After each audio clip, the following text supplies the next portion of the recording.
నమస్తే, welcome to మన TV special live show గురుకుల ఉద్యోగ గైడ్. ఈరోజు మనం డిస్కస్ చేసుకోబోయే టాపిక్ వచ్చి concept and nature of learning. దీని గురించి మనకు మరిన్ని వివరాలు తెలియజేయడానికి మనతో ఉన్నారు ఆర్ వెంకటరమణ గారు, డైట్ ఎక్స్పర్ట్, ఎంఏ బీఈడి. వారిని పరిచయం చేసుకుని వివరాల్లోకి వెళ్దాం. నమస్తే సార్. నమస్తే సార్, అసలు ఆ concept and nature of learning అంటే ఏంటి, ఒకసారి ఎక్స్ప్లెయిన్ చేస్తారు? మానవుడు నిత్య జీవితంలో పుట్టినప్పటి నుంచి చనిపోయే వరకు నిరంతరం ఏదో అభ్యసిస్తూనే ఉంటాడు, ఏదో ఒకటి. ఈ విధంగా అభ్యసించడాన్ని లెర్నింగ్ అంటాం. మానవుని నిత్య జీవితంలో లెర్నింగ్ అనేది continuous process, permanent change in individual behaviour. అంటే మానవుడు తన యొక్క జీవితంలో ప్రవర్తనలో మార్పు తీసుకురావాలి, శాశ్వతమైన మార్పు తీసుకురావాలి. ఈ మార్పు తీసుకురావడాన్ని మనం అభ్యసిస్తున్నాము అంటున్నాం, లెర్నింగ్ అంటాం. లెర్నింగ్ అనేది మన సైకాలజీ పరిభాషలో ఏంటిదంటే అభ్యసనము అంటాం. అదే మామూలుగా మన నిత్య జీవితంలో వాడుకలో ఉపయోగించేది ఏంటి అంటే లెర్నింగ్ అంటే ఏదో ఒకటి నేర్చుకోవడం. ఫర్ ఎగ్జాంపుల్, పుట్టినప్పటి నుంచి చనిపోయే వరకు ఏదో ఒకటి అభ్యసిస్తూనే ఉంటాడు. అది అభ్యసన అనేది పాఠశాలలో మాత్రమే జరగదు, పాఠశాల బయట కూడా నిరంతరం అభ్యసిస్తాడు. ఈ అభ్యసించడాన్ని సైకాలజీలో లెర్నింగ్ అంటాం. మరి ఇక్కడ permanent change in individual behaviour అంటున్నాం. పర్మనెంట్ చేంజ్ అంటే శాశ్వతమైన మార్పు తీసుకురావాలి అభ్యసనము అంటే. విద్యార్థి యొక్క జీవితంలో శాశ్వతమైన మార్పు తీసుకురావడం. ఫర్ ఎగ్జాంపుల్, పాఠశాలకు రాకముందు అతని యొక్క ప్రవర్తన ఎలా ఉంది, పాఠశాలకు వచ్చిన తర్వాత అతని ప్రవర్తన ఏ విధంగా ఉంది, ఈ విధంగా మారడాన్ని అభ్యసనము అంటున్నాం. ప్రవర్తనలో మార్పు. It is not limited to class room learning. ఇది ఒక క్లాస్ రూమ్కే పరిమితం కాదు. నేర్చుకోవడం అనేది నిరంతరం జరుగుతుంటుంది. ఫర్ ఎగ్జాంపుల్, పాఠశాలకు రాకముందే విద్యార్థి ఇంటి దగ్గర వాళ్ళ మదర్ దగ్గర మాటలు నేర్చుకొని వస్తుంటాడు. అదేవిధంగా చుట్టుపక్కల విద్యార్థులతోటి ఆడుకుంటూ ఉంటాడు. ఆడుకునేటప్పుడు కూడా రకరకాల విషయాలు నేర్చుకుంటూ ఉంటాడు. అదేవిధంగా పీర్ గ్రూప్స్ మధ్యలో కూడా విద్యార్థులు ఆటలు ఆడుతూ ఉంటారు. ఆటలు ఆడడంలో కూడా విద్యార్థి నేర్చుకుంటూ ఉంటాడు. అంటే లెర్నింగ్ ప్రాసెస్ అనేది ఒక తరగతి గది లోపల మాత్రమే కాకుండా తరగతి గది బయట కూడా జరుగుతుంది. ఈ విధంగా తరగతి గది బయట జరగడాన్ని ఇక్కడ మనం ఏం తీసుకుంటాము అంటే అభ్యసనం కిందనే తీసుకుంటాం. అంటే తరగతిలో జరిగేది మాత్రమే కాకుండా తరగతి బయట ఆటల ద్వారా, పాటల ద్వారా, గేయాల ద్వారా, నెక్స్ట్ అదేవిధంగా వివిధ రకాల విద్యార్థి సమూహాల ద్వారా, అదేవిధంగా సమాజంలో వివిధ రకాల విషయాలు, సంఘటనలు జరుగుతూ ఉంటాయి. జరిగే ఆ సంఘటనల నుంచి కూడా విద్యార్థి తన యొక్క ఎక్కువ విషయాన్ని అభ్యసిస్తూ ఉంటాడు. అదేవిధంగా తరగతి గది బయట సినిమాలు చూడడమైనా, తర్వాత కంప్యూటర్స్, నెట్, వీటి ద్వారా కూడా నేర్చుకుంటాడు. ఈ learning process it is 2 types. ఇది 2 రకాలుగా ఉంటుంది. ఈ విధంగా అంటే number 1 growth and number 2 experience. Growth అంటే ఇక్కడ మామూలుగా పెరుగుదల అని చెప్తాము. అంటే విద్యార్థి పుట్టినప్పటి నుంచి ఎదుగుతూనే ఉంటాడు. ఫర్ ఎగ్జాంపుల్, ఫస్ట్ క్లాస్లో ఒక హైటు, ఫిజిక్, అదేవిధంగా 10th క్లాస్ వచ్చే వరకు అతని యొక్క హైట్లో, వెయిట్లో మార్పు రావడం, దీన్ని ఫిజికల్ గ్రోత్ అంటాం. అంటే మానవుని యొక్క పెరుగుదలలో మార్పు. మరి ఈ పెరుగుదలలో మార్పుని ఇక్కడ మనం దేని అభ్యసన కిందికి పరిగణించము. మానవుడు ఫిజికల్గా మామూలుగా అంటే శరీరం ఆకృతి పెరిగినంత మాత్రాన అది అభ్యసనం కాదు. మరి అభ్యసనం అంటే ఏంది అంటే ఇక్కడ ఎక్స్పీరియన్స్ అని చెప్తాం, అనుభవాలు. మరి అనుభవాలు అంటే విద్యార్థి తరగతి గది విద్యార్థి చిన్నప్పుడు అతను క్యాండిల్ వెలిగించింది వాళ్ళ మమ్మీ, అక్కడికి వెళ్ళొద్దు, ముట్టుకుంటే కాలుతుంది అని చెప్పాడు. కానీ ఆ విద్యార్థి ఏం చేస్తాడు, ఆ క్యాండిల్ని టచ్ చేస్తాడు. టచ్ చేయడం ద్వారా అక్కడ నేర్చుకున్నా, అంటే క్యాండిల్ టచ్ చేస్తే మనకు కాలుతుంది అని తెలుస్తుంది. ఈ విధంగా ఎక్స్పీరియన్సెస్ ద్వారా కూడా విద్యార్థి నేర్చుకుంటూ ఉంటాడు. ఈ నేర్చుకోవడం అనేది ఇక్కడ శారీరక పెరుగుదలలో మార్పుని ఇక్కడ లెర్నింగ్ కింద పరిగణించాం. దేన్ని పరిగణిస్తాము అంటే లెర్నింగ్ అంటే అతని యొక్క అనుభవాల ద్వారా మార్పును మాత్రమే ఇక్కడ లెర్నింగ్ కింద పరిగణిస్తూ ఉంటాం.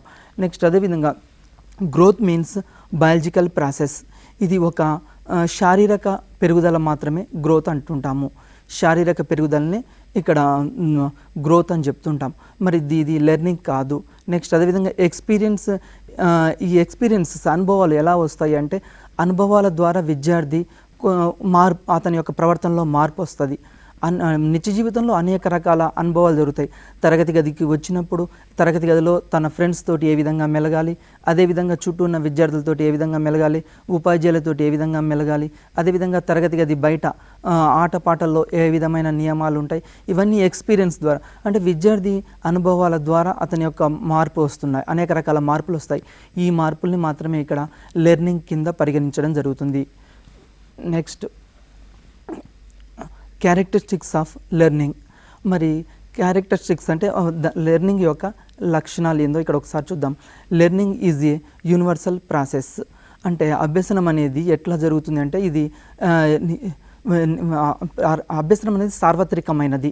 ఈ సార్వత్రికమైనది అంటే తరగతి గదిలో మాత్రమే విద్యార్థి విషయాలు అభ్యసించడు, తరగతి గది బయట అభ్యసిస్తాడు అని చెప్పాం. తరగతి గది బయట కాబట్టి వివిధ రకాల విషయాలు నేర్చుకుంటూ ఉంటాడు. తరగతి గది బయట మొక్కల్ని అబ్జర్వ్ చేయడం ద్వారా, లేకుంటే అదేవిధంగా తరగతి గది బయట అనేక రకాలు సైకిల్ దొక్కడము, తర్వాత క్రికెట్ ఆడడము, వివిధ రకాల గేమ్స్లో పార్టిసిపేట్ చేయడము, అదేవిధంగా కల్చరల్ యాక్టివిటీస్లో పార్టిసిపేట్ చేయడము. ఈ లెర్నింగ్ అనేది యూనివర్సల్ ప్రాసెస్, సార్వత్రికమైనది. Learning is a continuous process. మరి లెర్నింగ్ అనేది ఫర్ ఎగ్జాంపుల్ తరగతి గదిలోకి వచ్చాడు, ఫస్ట్ క్లాస్ నుంచి 10th క్లాస్ వరకు డిగ్రీ వరకు చదివాడు, అయిపోయింది. అయిపోతే ఇక లెర్నింగ్ అయిపోయిందా?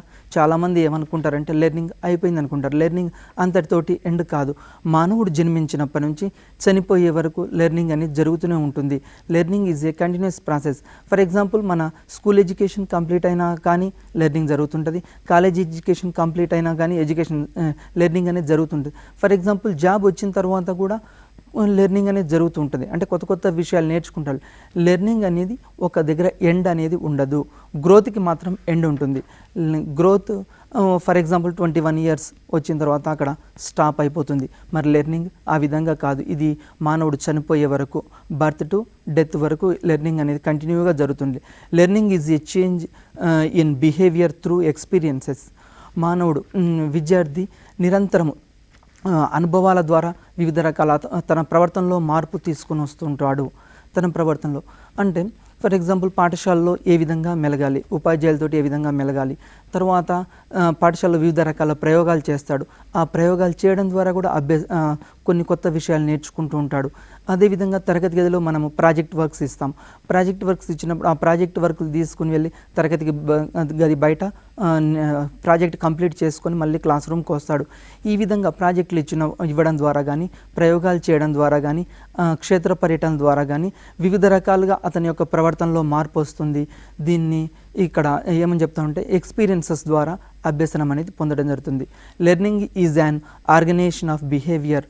అంటే లెర్నింగ్ అనేది మరి తరగతి గది లోపల ఉపాధ్యాయుడి పర్యవేక్షణలోనే జరుగుతుందా అని ఒక డౌట్ వస్తుంది. ఇది ఎగ్జామ్లో క్వశ్చన్ అడుగుతాడు. లెర్నింగ్ అనేది తరగతి గదిలో మాత్రమే వస్తుందా అంటాడు. లెర్నింగ్ అనేది తరగతి గదిలో మాత్రమే జరగదు, తరగతి గది బయట కూడా జరుగుతుంది. ఫర్ ఎగ్జాంపుల్ పాఠశాలకు విద్యార్థి రాకముందే భాషను నేర్చుకొని వస్తాడు. అదేవిధంగా ఎక్కువ తక్కువ, అదేవిధంగా పెద్దది చిన్నది వాళ్ళ మదర్ దగ్గర నుంచి, తర్వాత పాఠశాల బయట వివిధ రకాలుగా. ఫర్ ఎగ్జాంపుల్ అక్క చెల్లె ఇద్దరు ఉన్నారు, ఒకరికి ఎక్కువ చాక్లెట్లు ఒకరికి తక్కువ చాక్లెట్లు ఇవ్వండి. అతనికి చదువు రాకున్నా కానీ అక్కడ ఎక్కువ తక్కువ అనేది పోల్చడం జరుగుతుంది. అంటే అతని యొక్క అనుభవాల ద్వారా ఇక్కడ అభ్యసన అనేది జరుగుతుంది. అది ఒక తరగతి గది లోపల మాత్రమే కాకుండా తరగతి గది బయట కూడా జరుగుతుంది. ఈ తరగతి గది బయట జరిగిన ఈ అభ్యసనాన్ని పాఠశాలకు వచ్చిన తర్వాత ఉపాధ్యాయులుగా మనం ఏం చేయాలి అంటే దాన్ని ఒక సీక్వెన్స్లో పెట్టాలి. ఈ సీక్వెన్స్లో పెట్టడాన్ని ఈ పాఠశాల అనేది పనికొస్తుంది, పాఠశాల అనేది యూజ్ అవుతుంది. నెక్స్ట్ అదేవిధంగా learning is A process of solving problems. వివిధ రకాల సమస్యలు ఎదురవుతాయి విద్యార్థికి తరగతి గదిలో. ఆ సమస్యల్ని పరిష్కరిస్తుండే అక్కడ లెర్నింగ్ జరుగుతున్నది అర్థం. ఈ విధంగా తరగతి గది లోపల కూడా విద్యార్థుల మధ్య కూడా వివిధ రకాల సమస్యలు వస్తాయి. ఫర్ ఎగ్జాంపుల్ ఒక ప్రాబ్లం ఇచ్చాము ఒక విద్యార్థికి, ఏ అనే విద్యార్థికి ఇచ్చినప్పుడు ఆ ప్రాబ్లం సాల్వ్ చేసేటప్పుడు వివిధ రకాల డౌట్స్ వస్తాయి. ఈ విధంగా అంటే సమస్య పరిష్కారంలో కూడా కొత్త విషయాలు నేర్చుకుంటూ ఉంటాడు. అదేవిధంగా ఫ్రెండ్స్ తోటి గేమ్స్ ఆడుతున్నాడు, క్రికెట్ ఆడుతున్నాడు. క్రికెట్ ఆడేటప్పుడు కూడా అక్కడ మనకు గణితము వస్తుంది, తర్వాత లాంగ్వేజెస్ డెవలప్ అవుతాయి. అదేవిధంగా అంటే ఇక్కడ ఏమవుతుంది, ఒక సబ్జెక్ట్కి మిగతా సబ్జెక్టులకు మధ్య ఇంటర్లింక్ ఉంటుంది. ఈ విధంగా సమస్య పరిష్కార శక్తి ద్వారా కూడా లెర్నింగ్ అనేది జరుగుతూ ఉంటుంది. నెక్స్ట్ అదే లెర్నింగ్ ఈజ్ ఏ అడ్జస్ట్మెంట్. అంటే పరిసరాలకు అనుగుణంగా అతని యొక్క ప్రవర్తనలో మార్పు వస్తూ ఉంటుంది. విద్యార్థి ఒక పరిసరంలో తరగతి గది బయట ఒక విధంగా ప్రవర్తిస్తాడు, ఒక విద్యార్థి తరగతి గది లోపల ఒక విధంగా ప్రవర్తిస్తాడు. ఫర్ ఎగ్జాంపుల్ తరగతి గది లోపల ఉపాధ్యాయులు ఉంటారు కాబట్టి విద్యార్థి సిన్సియర్గా ఉండవచ్చు. అదే విద్యార్థి తరగతి గది బయటికి వెళ్ళిన తర్వాత స్వేచ్ఛా వాతావరణంలో అంటే అతడు అక్కడ ఆ తరగతి పరిసరాలకు అనుగుణంగా మారుస్తూ ఉంటాడు. లెర్నింగ్ అనేది కూడా పరిసరాలకు అనుగుణంగా అడ్జస్ట్మెంట్ జరుగుతుంది. లెర్నింగ్ ఈజ్ అడ్జస్ట్మెంట్, అది సర్దుబాటు జరుగుతూ ఉంటుంది. Learning occurs both in formal and informal situations. మరి లెర్నింగ్ ఎక్కడ జరుగుతుంది? తరగతి గది లోపల మాత్రమే లెర్నింగ్ జరుగుతుందా? కాదు, తరగతి గది లోపల జరుగుతుంది, తరగతి గది బయట జరుగుతుంది. ఎగ్జామ్లో క్వశ్చన్ ఈ విధంగా ఇస్తాడు. లెర్నింగ్ అభ్యసన అనేది ఈ క్రింది అంశాల్లో అభ్యసన జరుగుతుంది అని ఇస్తాడు. ఏ పాఠశాల, బి పాఠశాల బయట, సి ఏబి, డి ఏది కాదు అని ఇస్తాడు. అంటే అక్కడ ఏంది? పాఠశాలలో జరుగుతుంది అభ్యసనము, పాఠశాల బయట కూడా జరుగుతుంది. ఈ విధంగా లెర్నింగ్ అది ఫార్మల్గా జరుగుతుంది, ఇన్ఫార్మల్గా జరుగుతుంది.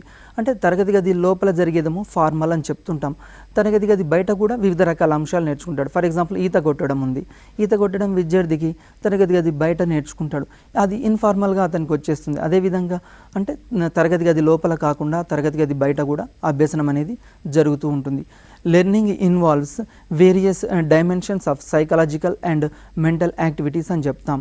లెర్నింగ్ అనేది వివిధ రకాలుగా జరుగుతుంది. అది ఎట్లా అంటే మానసిక పరంగా ఇక్కడ అభ్యసన అనేది జరుగుతుంది, అదేవిధంగా మెంటల్ యాక్టివిటీస్ ఆధారంగా కూడా లెర్నింగ్ జరుగుతుంది. ఫర్ ఎగ్జాంపుల్ మనకు లెర్నింగ్ అనేది సైకలాజికల్గా అంటే ఒక విద్యార్థి తరగతి గదిలోకి వచ్చిన తర్వాత ఒక విషయం ఎందుకు అర్థం కావట్లేదు, ఫర్ ఎగ్జాంపుల్ అందరికీ మనం తరగతి గదిలో బోధించాం, అందరికీ 100కి 100% మార్క్స్ రావు. మరి కొద్దిమందికి 100కు 100 వస్తాయి, కొద్దిమందికి 100కు 50 వస్తాయి, కొద్దిమందికి 0 వస్తాయి. అంటే ఇక్కడ విద్యార్థి యొక్క మనోవైజ్ఞానిక ప్రవర్తన మనం ఇక్కడ అర్థం చేసుకోవాలి. విద్యార్థి ఇక్కడ అంటే అతని యొక్క మానసిక శక్తిని అంచనా వేయాలి.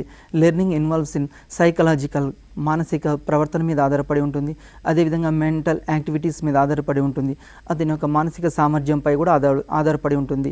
ఇవి తరగతి గది లోపల ఉపాధ్యాయుడు అధ్యయనం చేయాలి. అదేవిధంగా ఒక యాక్టివిటీ ఇచ్చినప్పుడు కొద్దిమంది విద్యార్థులు చాలా ఫాస్ట్గా కంప్లీట్ చేస్తారు, కొద్దిమంది కంప్లీట్ చేయలేరు. అక్కడ మన ఉపాధ్యాయుడు సహాయం చేస్తూ ఉండాలి. Learning is A function of practice అంటాం. మరి అభ్యసన అనేది ఏ విధంగా జరుగుతుంది అంటే అది ప్రాక్టీస్ ద్వారా వస్తుంది, నిరంతరము ప్రాక్టీస్ ద్వారా. ఫర్ ఎగ్జాంపుల్ సైకిల్ తొక్కడం ఉంది, ఫస్ట్ రోజు సైకిల్ తొక్కడం మీద సైకిల్ ఇస్తే అతను కింద పడిపోతాడు. అంటే ఇక్కడ లెర్నింగ్ అనేది కూడా ప్రాక్టీస్, ఎవరైతే నిరంతరము ప్రాక్టీస్ చేస్తారో అతనికే వస్తుంది.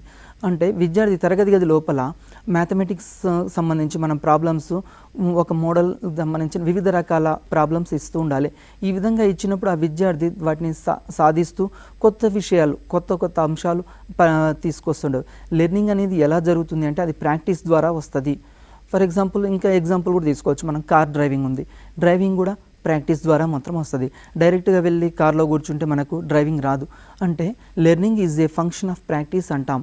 అది మనం నిరంతరము ప్రాక్టీస్ చేస్తూ ఉంటే అభ్యసనం అనేది జరుగుతుంది. Learning is A manifold in nature. అంటే ప్రకృతిలో వివిధ రకాల అంశాలు ఉంటాయి, ఆ అంశాల నుంచి ప్రకృతిలో మనకు వివిధ రకాల అంశాలు. ఫర్ ఎగ్జాంపుల్ ఇప్పుడు వేప చెట్టు ఉంది, ఈ వేప చెట్టు యొక్క ఉపయోగాలు మనకు అది ప్రకృతి సహజంగా ఏమేమి ఉపయోగాలు ఉన్నాయి, ఎలా ఉన్నాయి, ఇలాంటి అంశాలు కూడా మనము తరగతి గదిలో విద్యార్థులతోటి చర్చించవచ్చు. అదేవిధంగా జంతువులు ఉంటాయి, జంతువులకు సంబంధించిన అంశాలు కూడా చర్చించవచ్చు. అదేవిధంగా అంటే ప్రకృతికి అనుగుణంగా ప్రకృతి ఆధారంగా కూడా మనకి ఇక్కడ అభ్యసన అనేది జరుగుతుంటుంది. Learning involves perceptional operation and motor process. Learning అనేది ఎలా జరుగుతుంది అంటే ప్రత్యక్షణం ద్వారా జరుగుతుంది. అంటే మనకు జ్ఞానేంద్రియాల ద్వారా అభ్యసనం అనేది జరుగుతుంది. మనకు జ్ఞానేంద్రియాలు ఉన్నాయి, ఈ జ్ఞానేంద్రియాల ఆధారంగా మనకు మెదడు ఏం చేస్తుందంటే వివిధ కన్ను, ముక్కు, చెవి ఉన్నాయి. ఈ జ్ఞానేంద్రియాలు మనకు చూస్తూ ఉంటాయి, ఆ చూడడం ద్వారా, వినడం ద్వారా, వీటి ద్వారా వచ్చిన వాటిని ఇక్కడ ఆపరేషన్స్ మెథడ్ ఒక ఆర్డర్లో పెడుతుంది. ఈ విధంగా కూడా మనకి ఇక్కడ ఏమవుతుందంటే సైకోమోటర్ ప్రాసెస్లో అభ్యసనం అనేది నిరంతరం జరుగుతూ ఉంటుంది. Next so characteristics of learning గురించి చెప్పండి. ఓకే మేడం, క్యారెక్టరిస్టిక్స్ ఆఫ్ లెర్నింగ్స్లో మనం ఇప్పుడు చూసాం కదా, ఈ చూసిన అంశాలన్నీ క్యారెక్టరిస్టిక్స్ ఆఫ్ లెర్నింగ్లోనే వస్తాయి మేడం. అంటే ఇంతసేపు మనం చర్చించిన అంశాలు అన్నీ ఆ విధంగానే వస్తూ ఉంటాయి. ఓకే, సో అభ్యసనంలో జ్ఞానేంద్రియాల పాత్ర గురించి చెప్పండి. ఓకే, అభ్యసనం జ్ఞానేంద్రియం, మనకు జ్ఞానేంద్రియాలు 5 అని చెప్పాం. ఈ 5లో మనకు ఫర్ ఎగ్జాంపుల్ కన్ను, చెవి, ముక్కు, తర్వాత నోరు, అదేవిధంగా చర్మం, ఇవన్నీ జ్ఞానేంద్రియాలు అని చెప్తాం. ఈ జ్ఞానేంద్రియాల ద్వారా విద్యార్థి అనేది వివిధ రకాల అంశాలని అభ్యసిస్తూ ఉంటాడు. ఎట్లా అభ్యసిస్తాడు అంటే ఫర్ ఎగ్జాంపుల్ కళ్ళ ద్వారా చూస్తుంటాడు. ఫస్ట్ విజన్ చూద్దాం. కళ్ళ ద్వారా చూసినప్పుడు మనకు ఎంత జ్ఞానం వస్తుందంటే 75% వస్తుంది అన్నాం. ఎలా అంటే ఎప్పుడైనా సరే చూసిన వాటికే విద్యార్థి ఎక్కువ ఈజీగా అర్థం చేసుకోగలుగుతాడు. తరగతి గదిలో విద్యార్థులకి మనం ఏదైనా ఒక ప్రయోగం చేసి చూయిస్తే ఆ చూడడం ద్వారా విద్యార్థి ఎక్కువ అంశాలని గ్రహించడం జరుగుతుంది. అంటే ఇక్కడ 75% మనకు ప్రకృతి మనకు, అందుకే ఏం చెప్తామంటే సర్వేంద్రియానం నయనం ప్రధానం అని చెప్తాం. అంటే మనకున్న జ్ఞానేంద్రియాలన్నింటిలో ఈ కన్నుకు ఎక్కువ ఇంపార్టెన్స్ ఉంది. ఈ కన్ను ద్వారా మనం ఏం చేస్తున్నామంటే ప్రకృతిలో జరిగే వివిధ రకాల అంశాలను ఇక్కడ అబ్జర్వ్ చేస్తాడు. అబ్జర్వ్ చేసి వాటిని పరిశీలించి విద్యార్థి నేర్చుకుంటూ ఉంటాడు. ఈ విధంగా నేర్చుకోవడం అంటే కన్ను ద్వారా మనకు చూడడం ద్వారా మనకు 75% జ్ఞానం వస్తుంది. అందుకోసమే తరగతి గదిలో మనం ఏం చేయాలి అంటే ఎంతసేపటికి ఉపాధ్యాయులు మనం బోధించడం ముఖ్యం కాదు. తరగతి గదిలో విద్యార్థి ఏ మేరకు నేర్చుకుంటున్నాడు, మనం నేర్చుకోవడానికి మనం ఏం చేయాలంటే చార్టులు, చిత్రపటాలు ద్వారా, అదేవిధంగా ఫ్లాష్ కార్డ్స్ ద్వారా, అదేవిధంగా తరగతి గదిలోకి వివిధ రకాల వస్తువులు తీసుకుపోవడం ద్వారా, నమూనాలు తీసుకువెళ్ళడం ద్వారా, తరగతి గదిలో చిత్రాలు చూపించడం ద్వారా విద్యార్థులను, అదేవిధంగా ఫర్ ఎగ్జాంపుల్ చారిత్రక కట్టడాలు వచ్చాయి. చారిత్రక కట్టడాలు వచ్చినప్పుడు వాటికి సంబంధించిన మనం ప్రొజెక్టర్స్ ద్వారా వాటిని ప్రదర్శించడం మెయిన్. ఈ విధంగా చేస్తే ఫర్ ఎగ్జాంపుల్ ఇప్పుడు తాజ్మహల్ ఉంది. తాజ్మహల్ అన్నప్పుడు విద్యార్థిని మనం తరగతి గదిలో ఆ పిక్చర్ని చూపించడం ద్వారా, అంటే ఇక్కడ విద్యార్థి చూడడం ద్వారా ఎక్కువ అంశాలు జ్ఞానేంద్రియాలు నేర్చుకుంటూ ఉంటాడు. అదేవిధంగా హియర్ అని చెప్తాం, వినడం ద్వారా విన్న వాటిని 13% గ్రహిస్తూ ఉంటాడు. 13% అంటే మనకు చెవి అనేది చాలా ఇంపార్టెంట్. ఎందుకంటే ఒక భాష రావాలి అంటే ఏ భాష అయినా కావచ్చు, తెలుగు, ఇంగ్లీష్, ఉర్దూ, మలయాళం ఏదైనా కావచ్చు. ఒక భాషను అభ్యసించాలి అంటే మొట్టమొదట వినాలి. విన్నప్పుడు మాత్రమే నేర్చుకోగలుగుతాం, అభ్యసించుకోగలుగుతాం, విద్యార్థి గ్రహించగలుగుతాడు. ఫర్ ఎగ్జాంపుల్ వినడం లేకుండా, అందుకోసమే చాలామంది గొప్ప మేధావులు ఏం చెప్తూ ఉంటారంటే మొట్టమొదట వినడం నేర్చుకోండి అని చెప్తారు. ఏ విషయమైనా సరే విన్న తర్వాత మాట్లాడాలి. అంటే వినడం ద్వారా కూడా మనం ఎక్కువ అంశాలు. అందుకోసమే హెలెన్ పార్క్ అనే ఒక లేడీ ఉంది. ఆమె ఏం చెప్తుంది అంటే మనకు ఆమె అంధత్వం, ఆమెకి బ్లైండ్ ఉంది ప్లస్ డఫ్ ఉంది, కానీ నాకు బ్లైండ్ ద్వారా ఎక్కువ సమస్యలు ఎదుర్కాలేదు అని చెప్తుంది. ఎందుకంటే చూడలేకపోతే ఆ వ్యక్తికి ఆ వస్తువుకి మధ్య మాత్రమే సంబంధం ఉండదు, కానీ వినలేకపోతే ఏమవుతుందంటే ప్రపంచమే దూరం అయిపోతుంది, ఒంటరిగా ఉండడం జరుగుతుంది. కాబట్టి ఒక భాషను అభ్యసించాలి అంటే, నేర్చుకోవాలి అంటే కంపల్సరీగా వినడం అనేది జరగాలి. మనం కొత్త విషయాల్ని నేర్చుకోవాలని, కొత్త జ్ఞానాన్ని అభ్యసించాలి అంటే మొట్టమొదట వినాలి. దీని ద్వారా 13% మనకు వస్తుంది. అదేవిధంగా స్మెల్ అని చెప్తాం, వాసన చూడడం. మరి దీని ద్వారా కూడా మనకు 3% జ్ఞానం అనేది అభ్యసిస్తూ ఉంటారు విద్యార్థి. ఏ విధంగా అంటే ఫర్ ఎగ్జాంపుల్ మల్లెపూలు ఉన్నాయి, ఆ మల్లెపూలు సువాసన గ్రహించి మల్లెపూలు అని చెప్తాడు. అంటే విద్యార్థికి చూయించకున్నా కానీ తరగతి గదిలోకి కొన్ని రకాల స్వీట్స్ తీసుకువెళ్ళామనుకోండి, అతని కళ్ళకు మనం గంతలు కట్టినా కానీ ఆ స్మెల్ బట్టి అతడు ఏం వండాడు. ఫర్ ఎగ్జాంపుల్ ఇంట్లో ఏదైనా నాన్ వెజ్ వండాడు అనుకోండి, ఆటోమేటిక్గా విద్యార్థి చూడకున్నా కానీ చెప్పగలుగుతుంటాడు. వాసన ద్వారా విద్యార్థి అంటే మనకున్న ఈ జ్ఞానేంద్రియాల ద్వారా విద్యార్థి ఆ అంశాలను తన లోపల నిక్షిప్తం చేసుకొని భవిష్యత్తులో అలాంటివి ఏమైనా సమస్యలు ఎదురైతే వాటిని పరిష్కరించుకోగలుగుతూ ఉంటాడు. నెక్స్ట్ అదేవిధంగా టచ్, స్పర్శ ద్వారా 6% జ్ఞానం అభ్యసించడం జరుగుతుంది. అంటే ఫర్ ఎగ్జాంపుల్ కొన్ని రకాల వస్తువుల్ని టచ్ చేస్తే మాత్రమే మనకు తెలుస్తుంది. ఫర్ ఎగ్జాంపుల్ ఇప్పుడు వేడిగా ఉన్నాయా చల్లగా ఉన్నాయా ఎలా తెలుస్తుంది? విద్యార్థి వాటిని ముట్టుకుంటే మాత్రమే తెలుస్తుంది. ఈ విధంగా ఉష్ణోగ్రతలు తెలుసుకోవడానికి స్పర్శ కావాలి. అదేవిధంగా విద్యార్థి వివిధ రకాల గరుకుగా ఉంది, నునుపుగా ఉంది, స్లోపు, ఇట్లాంటి అంశాలన్నీ విద్యార్థి అక్కడ టచ్ చేయడం ద్వారా ఈ అంశాలని అభ్యసిస్తూ ఉంటాడు. అదేవిధంగా టేస్ట్, వాసన చూడడం ద్వారా, రుచి చూడడం ద్వారా. టేస్ట్ అంటే ఫర్ ఎగ్జాంపుల్ కాకరకాయ కూర వండినప్పుడు అది ఎలా ఉంది, అది అతను రుచి చూస్తే మాత్రమే చెప్పగలుగుతాడు. అంటే కొన్ని అంశాలని మనం రుచి చూడడం ద్వారా కూడా, ఫర్ ఎగ్జాంపుల్ మనకు మనకు ఈ జ్ఞానేంద్రియాలు అనేది ఒక్కటి మాత్రమే మనం ప్రదర్శించామనుకోండి, ఫర్ ఎగ్జాంపుల్ కళ్ళ ద్వారా మాత్రమే చూసామనుకోండి, అది ఎక్కువ అభ్యసించలేదు. ఏకకాలంలో 2-3 జ్ఞానేంద్రియాలు పనిచేసినప్పుడు విద్యార్థి ఎక్కువ విషయాలు అభ్యసించగలుగుతాడు. ఫర్ ఎగ్జాంపుల్ తరగతి గదిలో ఒక లెక్చరర్ తన పాఠాన్ని బోధించినప్పుడు విద్యార్థి ఎక్కువ జ్ఞానాన్ని అభ్యసిస్తున్నాడు, అంటే నేర్చుకోగలుగుతున్నాడు, అభ్యసిస్తున్నాడు. కానీ అదే సినిమా హాల్కి వెళ్ళామనుకోండి, సినిమా హాల్లో విద్యార్థి ఇంకా ఎక్కువ విషయాలు అతడు ఎక్కువ కాలం గుర్తుంచుకోవడానికి అవకాశం ఉంది. కారణం ఏంటి అంటే తరగతి గదిలో ఓన్లీ చెవులు మాత్రమే పనిచేసాయి. మరి అదే సినిమా హాల్లో ఇక్కడ కన్నుల ద్వారా, చెవుల ద్వారా, రెండింటి ద్వారా జ్ఞానాన్ని అభ్యసిస్తున్నాడు. కాబట్టి ఏకకాలంలో 2-3 జ్ఞానేంద్రియాలు పనిచేస్తే విద్యార్థి ఎక్కువ అంశాలు గ్రహించడానికి అవకాశం ఉంది. ఇది జ్ఞానేంద్రియాలకు సంబంధించిన అంశం. ఓకే, అయితే లెర్నింగ్ ప్రాసెస్లో అసలు ఎన్ని రకాల స్టెప్స్ ఉన్నాయి, అవి ఏంటి, వాటి గురించి ఎక్స్ప్లెయిన్ చేస్తారా? Okay madam, steps in learning ప్రాసెస్లో 4 స్టెప్స్ ఉన్నాయి. నెంబర్ 1 నీడ్ ఆర్ మోటివేషన్ అని చెప్తాం. మనకు అవసరం ఏర్పడితేనే, ఇప్పుడు మీకు ఎగ్జాంపుల్ ఏంటంటే మీరు అందరు గురుకుల టీచర్స్ కోసం ప్రిపేర్ అవుతున్నారు. మరి ఇక్కడ అవసరం ఏంటిది? డబ్బు సంపాదించాలి. డబ్బు సంపాదించాలంటే మనకు మీరు తగ్గ చదువుకి ఇక్కడ మీకు అవసరం ఏర్పడదు, డబ్బు కావాలి అని కోరిక ఏర్పడదు. ఆ కోరిక అవసరం ఉన్నప్పుడు మాత్రమే, ప్రేరణ ఉన్నప్పుడు మాత్రమే. లేకుంటే మీ ఇంట్లో ఎవరైనా, మీ అన్నదమ్ములైనా, మీ అక్క చెల్లెలైనా, ఎవరైనా అక్కలు ఎవరైనా ఫర్ ఎగ్జాంపుల్ జాబ్ వచ్చి ఉంటుంది, వాళ్ళని చూసి మీరు ఇక్కడ ఏమవుతున్నారు? మోటివేషన్ అవుతున్నారు.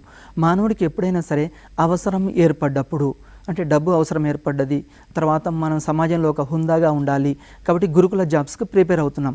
అంటే లెర్నింగ్ జరగాలంటే మొట్టమొదటి ఏముండాలంటే అవసరం ఉండాలి. అది ప్రతి మానవుడికి, అది మన ఒక ఈ ఫీల్డ్లోనే కాదు, టీచింగ్ ఫీల్డ్లోనే కాదు, బయట కూడా అవసరమే మనకేం చేస్తుంది అంటే అవసరము లేదా మోటివేషన్, ప్రేరణ ద్వారా మనకు ఎక్కువ విషయాలు అభ్యసించడానికి అవకాశం ఉంది. నెక్స్ట్ అదేవిధంగా sustain the aim are objectives. ఇక్కడ మీకు ఏం లక్ష్యం ఉంది? గురుకుల జాబ్ రావాలనే లక్ష్యం ఉంది. ఆ జాబ్ రావడం కోసం మీరు ఇక్కడ ఏం చేస్తున్నారు? నిరంతరం చదువుతున్నారు. మీకు ఒక గోల్ ఉంది, ఎయిమ్ ఉంది. ఆ ఎయిమ్ ఆబ్జెక్టివ్స్ తోటి, జాబ్ రావాలనే ఎయిమ్ తోటి ఇక్కడ మనం ఎక్కువ గంటలు చదువుతున్నారు. చదవడము అనేది ఇక్కడ దాని ద్వారా ఏమవుతుంది? అభ్యసిస్తున్నాము అని అర్థం. అంటే సెకండ్ స్టెప్ ఏంటంటే మొట్టమొదటిది అవసరము లేకుంటే ప్రేరణ, రెండవది మనకు దానికి సంబంధించిన ఒక లక్ష్యము, గోల్. అంటే ప్రతి విద్యార్థికి కూడా తన జీవితంలో ఏదో ఒక గోల్ ఉంటుంది. డాక్టర్ కావాలా, లాయర్ కావాలా, ఇంజనీర్ కావాలా, ఆ గోల్ చిన్నప్పటి నుంచే పేరెంట్స్ మోటివేట్ చేస్తుంటారు. అంటే లక్ష్యం లేకుంటే మనం ఏం సాధించలేం. అందుకోసమే ఏపీజే అబ్దుల్ కలాం గారు కూడా అంటారు, ఏమంటారు? కలలు కనండి, వాటిని సాకారం చేసుకోండి అని చెప్తుంటాడు. మనం జీవితంలో ఒక ఐఏఎస్ ఆఫీసర్ కావాలని ఒక కల కనండి, ప్రతిరోజు కంటే ఆటోమేటిక్గా ఐఏఎస్ ఆఫీసర్ అవుతారు. లేకుంటే ఒక గొప్ప మ్యూజిషియన్ కావాలనుకోండి, కలగంటే అయిపోతుంటారు. ఒక సైంటిస్ట్ కావాలి అంటే విద్యార్థులకు కూడా చిన్నప్పటి నుంచి కొన్ని లక్ష్యాలు, ఎయిమ్స్ ఉండాలి. ఇది లెర్నింగ్ ప్రాసెస్లో రెండో స్టెప్గా మనం చెప్తూ ఉంటాం. Overcome the obstacles. ఇక్కడ మనం ఏం చెప్తున్నామంటే మూడో స్టెప్లో గురుకుల జాబ్స్, ఫస్ట్ మీ అవసరం ఏర్పడ్డది గురుకుల జాబ్ కావాలని, రెండోది దానికోసం బాగా హార్డ్ వర్క్ చేస్తున్నారు, డైలీ 15 hours 16 hours చదువుతున్నారు. మరి చదివేటప్పుడు మనకు కొన్ని సమస్యలు ఎదురవుతాయి. ఫర్ ఎగ్జాంపుల్ శారీరక పరంగా హెల్త్ సహకరించకపోవచ్చు, ఆ సమస్యను అధిగమించాలి. మరి శారీరక పరంగా సమస్యలు ఏర్పడ్డప్పుడు మనం ఏం చేయాలి? వాటికి తగ్గ వ్యాయామం చేయాలి. అంటే ఇక్కడ ఏమవుతుందంటే మనం ఏదైనా ఒక లక్ష్యాన్ని, గోల్ని ఎంచుకున్నప్పుడు అభ్యసించడంలో కూడా మనకు కొన్ని ఆటంకాలు ఏర్పడతాయి. ఆటంకాలు ఏర్పడిన వాటిని ఎదుర్కోవాలి. ఫర్ ఎగ్జాంపుల్ అభ్యసించడంలో మనకు పీఠభూమి దశ వస్తుంది. ఇక్కడ పీఠభూమి దశ అంటే ఫస్ట్ మీకు నోటిఫికేషన్ వచ్చినప్పుడు, జాబ్స్ నోటిఫికేషన్ వచ్చినప్పుడు జాబ్స్ సంపాదిస్తా అని ఉంటుంది. ఒక 2-3 రోజులు బుక్స్ చదువుతారు. తర్వాత ఒక 10 days తర్వాత ఏమవుతుంది? పీఠభూమి దశలోకి వెళ్ళిపోతారు. అంటే విరక్తి వచ్చి దాన్ని పక్కకు పెట్టడానికి తగ్గిస్తుంటారు చదువు. అట్లా కాకుండా మీకు వచ్చిన ఆ సమస్యల్ని అధిగమించగలిగితే ఆటోమేటిక్గా లెర్నింగ్ అనేది జరుగుతుంది. Overcome the obstacles. మనకు వివిధ రకాల సమస్యలు ఎదురవుతుంటాయి. ఆ సమస్యల్ని మనం ఎదుర్కోవాలి. ఎదుర్కొన్నప్పుడు మాత్రమే అభ్యసన అనేది జరుగుతుంది. Next to achieve the aim. మరి చివరికి ఆ సమస్యల్ని అధిగమించినప్పుడు, అంటే మీకు జాబ్ రావాలని ఆ కోరిక ఉన్నప్పుడు ఆటోమేటిక్గా మీరేం చేస్తారా అంటే నిరంతరం చదివి 18 hours దాకా అట్లా చదివి మీరు ఆ జాబ్ని, అంటే శారీరకంగా మానసికంగా సంసద్దులై నిరంతరం చదివి ఆ జాబ్ని సాధించగలుగుతారు. ఇవి లెర్నింగ్ ప్రాసెస్లో ఉన్న మనకు అవుట్కమ్స్. ఓకే, లెర్నర్స్ క్యారెక్టరిస్టిక్స్ గురించి చెప్పండి. ఓకే మేడం, లెర్నర్స్ క్యారెక్టరిస్టిక్స్లో number 1 each learner is unique. అంటే లెర్నింగ్ అనేది మనం ఫస్టే చెప్పాము, లెర్నింగ్ అనేది మనకు సార్వత్రికంగా జరుగుతూ ఉంటుంది అని చెప్పాం. సార్వత్రికంగా జరగడము అంటే తరగతి గదిలో మాత్రమే కాకుండా తరగతి గది బయట కూడా, అంటే ఒక విద్యార్థి మాత్రమే నేర్చుకుంటుంటాడా లెర్నింగ్? విద్యార్థి మాత్రమే నేర్చుకోలేడు. మరి అది ఎక్కడ జరుగుతుందా నేర్చుకోవడం అనేది? తరగతి గది బయట కూడా. అంటే తరగతి గదిలోకి రాకముందు విద్యార్థి వివిధ రకాల అంశాలని నేర్చుకుంటుంటాడు. ఇది తరగతి గదిలో మాత్రమే కాకుండా యూనిక్గా ఉంటూ ఉంటుంది. Next, the learner is genuinely curious, motivated and alert to explore his her immediate environment. ఎప్పుడైనా ఒక లెర్నర్ బాగా మోటివేట్ కావాలి అంటే ఫస్ట్ ప్రేరణ కలగాలి. ఈ ప్రేరణ కలగడానికి ఉపాధ్యాయులు సహాయం చేయాలి. అంటే ఒక తరగతి గదిలో ఒక ఉపాధ్యాయుడిగా విద్యార్థుల్ని ఇక్కడ మోటివేట్ చేయాలి. ఈ మోటివేట్ చేయడం ద్వారా కూడా మరి తరగతి గది కాకుండా ఇప్పుడు మీరు గురుకుల జాబ్స్ అవుతున్నారు. మరి ఒక లెర్నర్గా మనకి ఏముండాలి? మోటివేషన్ ఉండాలి. నిరంతరం నాకు జాబ్ వస్తుందని. అంటే ఇక్కడ మోటివేషన్ అనేది మన యొక్క కోరికని బలంగా దృఢంగా చేస్తుంది. అప్పుడు ఆటోమేటిక్గా ఆ యొక్క మన కోరిక ఎంత బలంగా ఉంటే మనము గోల్కి అంత దగ్గరగా రీచ్ కాగలుగుతాం. అంటే లెర్నర్కి ఉండాల్సింది మొట్టమొదటిది మోటివేషన్ అనేది ఉండాలి. నిరంతరం వాటిని పరిసరాలకు అనుగుణంగా అభ్యసించడానికి అవకాశం కల్పిస్తూ ఉంటుంది. Next, all the students can learn, but the learning needs to be embedded in the socio-cultural context. మనకి ఇక్కడ లెర్నింగ్ అనేది ఎట్లా జరుగుతుంది అంటే అవసరాలకు తగ్గట్టుగా జరుగుతుంది. అవసరాలకు తగ్గట్టు అంటే సాంఘికంగా ఆర్థికంగా కూడా జరుగుతుంది. ఫర్ ఎగ్జాంపుల్ మనకు సాంఘికంగా కల్చరల్గా వివిధ రకాల అంశాలు వస్తూ ఉంటాయి.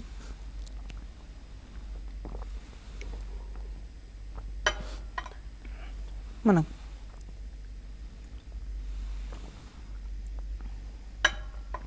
All the students can learn but the learning needs to be embedded అని చెప్తాను. అంటే ఇక్కడ సాంఘిక, ఆర్థిక, సాంస్కృతిక పరమైన కారణాలు ఇవి కూడా మనకు ఏమవుతుందంటే ఇవి లెర్నింగ్ మీద ప్రభావం చూపిస్తూ ఉంటుంది. లెర్నింగ్ మీద ప్రభావం చూపించేటప్పుడు సాంఘికపరమైన కారణాలు, ఆర్థికపరమైన కారణాలు వాటిలో భాగంగా ఇక్కడ అభ్యసన అనేది జరుగుతుంది. అంటే సమాజాన్ని బట్టి మారుతూ ఉంటుంది. ఫర్ ఎగ్జాంపుల్ ఇండియన్ సొసైటీలో ఒక రకమైన సిచ్యువేషన్ ఉంటుంది. మనకి ఇక్కడ కుటుంబ నేపథ్యం ఇలాంటివి ఉంటుంటాయి. అదేవిధంగా అమెరికన్ సిస్టమ్ తీసుకున్నాం అనుకోండి, ఇంగ్లాండ్ సిస్టమ్ తీసుకున్నాం, అక్కడ కూడా వేరు రకాలుగా ఉంటుంది. అంటే ఈ విధంగా వేరు రకాలుగా ఉన్నప్పుడు సాంఘిక, ఆర్థిక మార్పులకు అనుగుణంగా అభ్యసనం అనేది జరుగుతూ ఉంటుంది. అది కూడా నిరంతరం జరుగుతూనే ఉంటుంది. There is enormous diversity amongst learners which needs to be taken into account while organization learning experiences అని చెప్తుంటాం. అంటే ఇది ఎట్లా జరుగుతుంది అంటే లెర్నింగ్ ఆర్గనైజేషన్ ఒక పూర్వం ఉన్న మనకు జ్ఞానము, అంటే మనం ఇంతకుముందు ఆ విషయాన్ని ఎక్కడో ఒక దగ్గర చూసి ఉంటాం. తరగతి గదికి రాకముందే విద్యార్థి ఆ విషయాలు ఎక్కడో దగ్గర పరిశీలిస్తూ ఉంటాడు.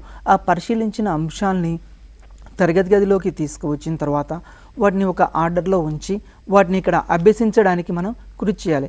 ఈ విధంగా చేస్తే ఆటోమేటిక్గా ఏమవుతుందంటే లెర్నింగ్ అనేది ఒక సీక్వెన్సీగా వస్తుంది. Next, the curriculum needs to meet the needs of all the students. మనకి ఇక్కడ ఒక కరికులం ఉంటుంది. ఎప్పుడైనా సరే మన తరగతి గదిలో ఉపాధ్యాయుడు కరికులానికి అనుగుణంగా బోధించాలి. మరి కరికులం ఏ విధంగా ఉంటుంది అంటే మనకు ప్రజెంట్ NCF 2005 ఉంది. ఈ నేషనల్ కరికులం ఫ్రేమ్వర్క్ అంటాం. దీన్ని ఆధారంగా తరగతి గదిలో బోధన జరుగుతుంది. ఈ బోధన అనేది ఏ విధంగా ఉండాలి?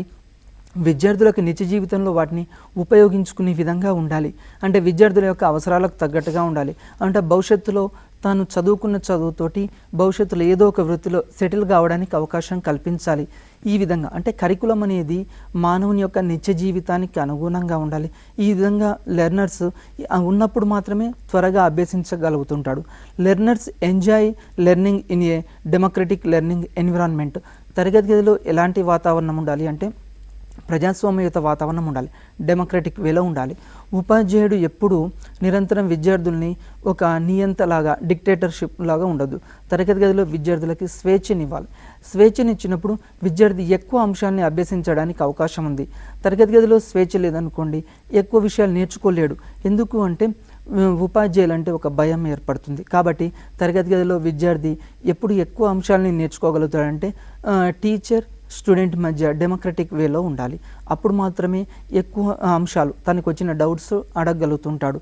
అంటే లెర్నర్స్ ఎప్పుడు ఎంజాయ్ చేయగలుగుతుంటే తరగతి గది యొక్క వాతావరణం అనేది ఉపాధ్యాయ విద్యార్థి మధ్య సంబంధాలపై కూడా ఆధారపడి ఉంటుంది.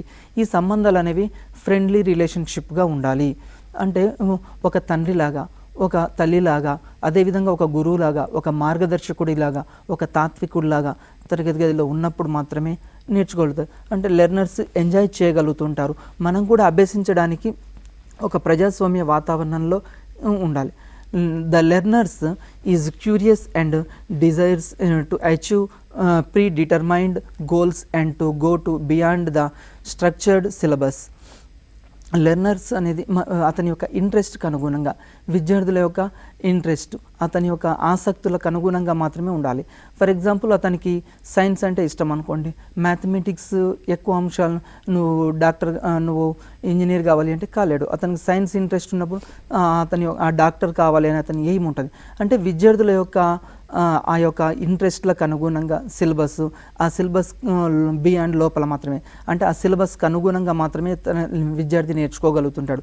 అంటే విద్యార్థి యొక్క అవసరాలు, ఇవన్నీ అతని యొక్క లక్ష్యాలు అన్నీ ఏ విధంగా ఉంటాయంటే సిలబస్కి అనుగుణంగా, ఈ సిలబస్ కూడా విద్యార్థుల యొక్క అవసరాలకు తగ్గట్టుగా ఉంటుంది. అప్పుడు మాత్రమే ఎక్కువ ఎంజాయ్ చేయగలుగుతాడు, ఎక్కువ విషయాలు అభ్యసించడానికి అవకాశం ఉంటుంది. ఈ విధంగా లేనప్పుడు విద్యార్థి ఎక్కువ అంశాలని అభ్యసించలేడు. Next, outcomes of learning. మనకు వీటి ద్వారా ఏ అంశాలు వస్తాయి అంటే అభ్యసించడం ద్వారా విద్యార్థి మరి ఏ అంశాలని నేర్చుకోగలుగుతారు ఒకసారి చూద్దాం. Expected changes in individual behaviour అంటున్నాం. అభ్యసించడం ద్వారా విద్యార్థి మనం ఏం కోరుకుంటున్నాం, అతని యొక్క ప్రవర్తనలో మార్పు తీసుకురావాలి అంటున్నాం.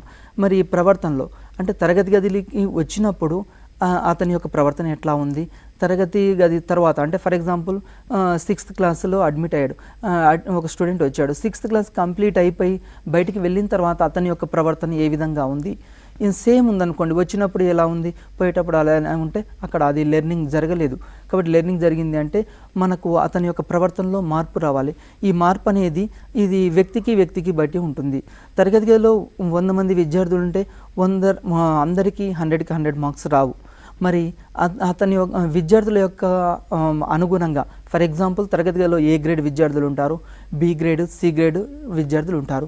అంటే ఒక్కొక్క గ్రేడ్ విద్యార్థులకి, తరగతి గదిలో బాగా చదివే విద్యార్థులకి ఎలాంటి అసైన్మెంట్స్ ఇవ్వాలి, లేకుంటే యావరేజ్ స్టూడెంట్స్కి ఎలాంటి అసైన్మెంట్స్ ఇవ్వాలి, అదేవిధంగా స్లో లెర్నర్స్ ఉంటారు, వారికి ఎలాంటి అసైన్మెంట్స్ ఇవ్వాలి అనేది ఇక్కడ నేర్చుకుంటూ ఉండాలి. అంటే ఇది వ్యక్తిని బట్టి మారుతూ ఉంటుంది. అదేవిధంగా అందరు వ్యక్తులు కూడా డాక్టర్స్ కాలేరు, అందరు ఇంజనీర్స్ కాలేరు. అంటే ఇక్కడ ఏమవుతుంది, వైయక్తిక భేదాలు ఉంటాయి. అభ్యసించడంలో కూడా ఒక విద్యార్థి పాఠం చెప్పగానే, ఉపాధ్యాయుడు చెప్పగానే విద్యార్థి నేర్చుకోగలుగుతాడు. కొద్దిమంది విద్యార్థులు నేర్చుకోలేరు, ఒక 10 టైమ్స్ చెప్తే నేర్చుకోగలుగుతారు, కొద్దిమంది 100 టైమ్స్ చెప్తే నేర్చుకోగలుగుతారు. అంటే ఇక్కడ ఇండివిజువల్ డిఫరెన్సెస్ అనేవి ఉంటాయి. Next, skills development. తరగతి గదికి వచ్చిన తర్వాత విద్యార్థి చలన కౌశలాలను నేర్చుకోగలుగుతుంటాడు. అంటే మన తరగతి గదిలోకి వచ్చిన తర్వాత రాయడంలో అతని యొక్క నైపుణ్యాన్ని మనం పెంపొందించాలి. ఫర్ ఎగ్జాంపుల్ తరగతి గది రాకముందు అతని యొక్క హ్యాండ్ రైటింగ్ పరిశీలించండి, తరగతి గదికి వచ్చిన తర్వాత అతని యొక్క హ్యాండ్ రైటింగ్ పరిశీలించండి. అంటే తేడా వస్తూ ఉంటుంది అంటే అభ్యసించడంలో. అదేవిధంగా డ్రాయింగ్ స్కిల్స్ కూడా తరగతి గదికి రాకముందు ఎలా ఉన్నాయి, తరగతి గది కంప్లీట్ అయిపోయిన తర్వాత ఏ విధంగా ఉన్నాయి, అంటే స్కిల్స్లో డెవలప్మెంట్లో తేడాలు ఉంటాయి. ఈ స్కిల్స్ అన్నప్పుడు మనకు రాయడము, చదవడము, తర్వాత చలన కౌశలాలు, ఫర్ ఎగ్జాంపుల్ అతనికి ఆటలు, గేయాలు, చిత్రాలు, ఇలాంటివన్నీ కూడా మనం స్కిల్స్ కిందనే తీసుకోగలుగుతుంటాం. నెక్స్ట్ అదేవిధంగా లాంగ్వేజ్ అండ్ కమ్యూనికేషన్ డెవలప్మెంట్. తరగతి గదికి వచ్చిన తర్వాత అతని యొక్క భాషలో, అతని యొక్క సమాచార నైపుణ్యంలో మార్పు రావాలి. అంటే ఫర్ ఎగ్జాంపుల్ 5వ తరగతి విద్యార్థి ఉన్నాడు, అతడు ఒక ఉత్తరం ఇస్తే చదవగలిగాడు అనుకోండి, అంటే తరగతి గది రాకముందు అతడు ఓన్లీ అతని యొక్క పాఠ్యాంశాలు మాత్రమే చదవగలిగాడు అనుకోండి. తరగతి గది కంప్లీట్ అయిపోయిన తర్వాత 5th క్లాస్ కంప్లీట్ అయిన తర్వాత ఒక న్యూస్ పేపర్ ఇస్తే చదవగలగాలి. ఈ విధంగా ప్రవర్తనలో మార్పు తీసుకురావాలి. ఈ విధంగా తీసుకొస్తే అక్కడ ఏమవుతుందంటే మనం లాంగ్వేజ్ ద్వారా లాంగ్వేజ్లో అంటే అతని యొక్క భాషలో మార్పు రాయడంలో అయినా కావచ్చు, చదవడంలో అయినా కావచ్చు, సమాచారాన్ని అందించడంలో అయినా కావచ్చు, ఈ విధంగా మార్పులు అనేవి వస్తూ ఉండాలి. మార్పులు అనేవి వస్తూ ఉంటాయి జనరల్. దీన్ని ఏమంటామంటే లెర్నింగ్ అవుట్కమ్స్ అంటాం. ఉపాధ్యాయుడు ఆశిస్తుంటాడు తరగతి గదికి వచ్చి వెళ్ళిపోయిన తర్వాత. నెక్స్ట్ అదేవిధంగా సోషల్ అండ్ ఎమోషనల్ డెవలప్మెంట్. విద్యార్థి యొక్క సోషల్ అంటే సాంఘిక ప్రవర్తనలో కూడా మార్పులు తీసుకురావాలి. అంటే తరగతి గదికి రాకముందు ఏ విధంగా ఉన్నాడు, తల్లిదండ్రులతోటి ఏ విధంగా ప్రవర్తించాలి, ఫ్రెండ్స్ తోటి ఏ విధంగా ప్రవర్తించాలి, అదేవిధంగా తరగతి గది మేధావులు వచ్చినప్పుడు ఏ విధంగా రిసీవింగ్ చేసుకోవాలి, వాళ్ళతోటి ఏ విధంగా మాట్లాడాలి, ఎక్స్పర్ట్స్ తోటి ఎలా వ్యవహరించాలి, ఇవన్నీ సాంఘిక పరంగా చెప్తూ ఉంటాము. సోషల్ బిహేవియర్ అని చెప్తుంటాం. విద్యార్థి ఎక్కడ నేర్చుకోగలుగుతాడు ఇవన్నీ అభ్యసించడం అంటే తరగతి గదిలో నేర్చుకుంటాడు. అదేవిధంగా తరగతి గది బయట కూడా మనకు తల్లిదండ్రుల ద్వారా కూడా నేర్చుకోగలుగుతుంటాడు. ఫర్ ఎగ్జాంపుల్ ఇంట్లో అమ్మమ్మ నాయనమ్మ ఉన్నారు, వాళ్ళు రామాయణము మహాభారతము ఇట్లాంటి ఇతిహాసాలు చెప్పారనుకోండి, ఆ విద్యార్థికి కొద్దిమంది విద్యార్థులకు ఇంటి దగ్గర ఇలాంటి అంశాలను చెప్తూ ఉంటారు, రామాయణం మహాభారతం. కొద్దిమంది విద్యార్థులకు ఇవి చెప్పరు. మరి చెప్పినప్పుడు తరగతి గదిలోకి వచ్చిన తర్వాత ఇక్కడ కూడా మనము ఇలాంటి అంశాలు నైతిక విలువలు బోధిస్తుండాలి. అంటే అది సోషల్. అదేవిధంగా ఎమోషనల్, విద్యార్థి యొక్క ఎమోషనల్ చేంజెస్ కూడా మార్పు వస్తూ ఉంటాయి.